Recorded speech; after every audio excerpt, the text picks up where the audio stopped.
This is Air Force One.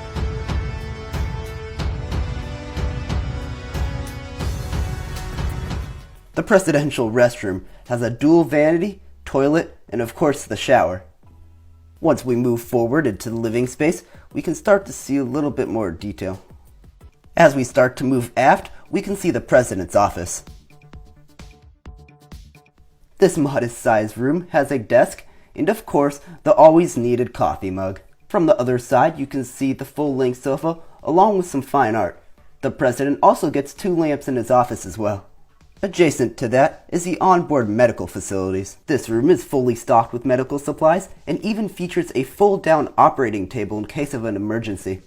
Directly behind that is the aircraft's galley. The galley has a functioning door that can be used to load food onto the aircraft before a flight. A set of double doors that leads to the main conference room. It looks like there's a packed meeting going on right now between the president's top advisors. As we move back past the conference room, we can see the Secret Service area on board Air Force One. In the rear part of the Secret Service area, we can see a cubicle with some computers inside. As we pass from tan to blue carpeting, we officially leave the Flying White House and enter the press area. You can see there is a generous-sized lavatory for the press personnel.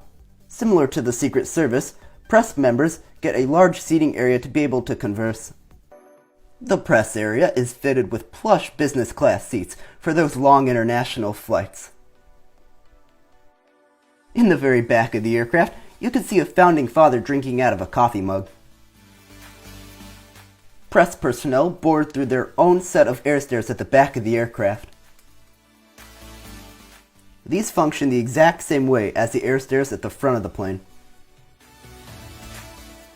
Standard procedure makes it so personnel in the rear of the aircraft are not permitted to move forward, only back.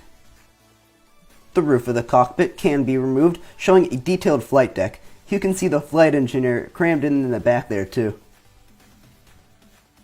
This aircraft has fully functioning spoilers and triple slotted Fowler flaps.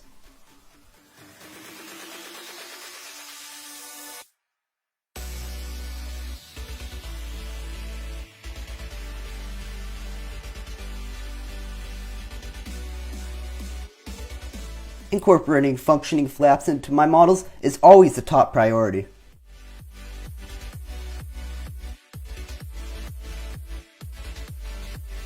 Of course, I couldn't forget the landing gear.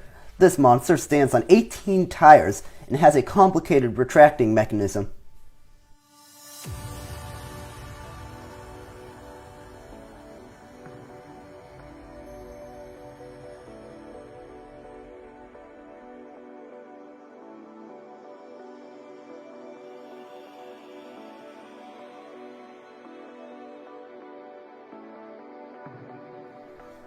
The nose gear can be retracted in a similar fashion.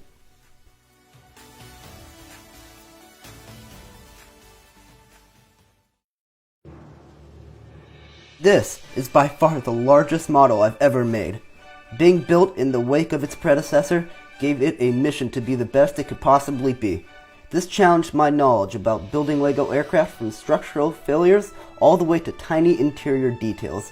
In the end, this was a fantastic project and was well worth every failure.